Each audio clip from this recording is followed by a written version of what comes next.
Андрес, почему ты считаешь нужен художественный фильм о Рудольфе Нуриеве? Почему его нужно снять? Я надеюсь, что он раскроет еще новые грани жизни Рудольфа, уникальной, совершенно фантастической, творческой. И я думаю, что такие личности всегда привлекают внимание творческих людей. Как ни странно, обывателю иногда полезно посмотреть, как проживали жизни великие люди. Поэтому очень многие, кто читает, любят мемуары. А тот, кто не читает, сейчас смотрит фильмы.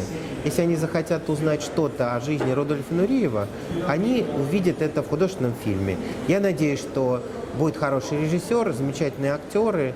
И дай бог, чтобы этот фильм получился. Мы вот этим проектом, который связан с документальным фильмом, наверное, открываем вот первую страничку тому, чтобы этот художественный фильм получился и стал еще одним каким-то открытием для людей, которые ничего не знают о Рудольфе Нуриеве и, может быть, первый раз услышат, придя в кинотеатр.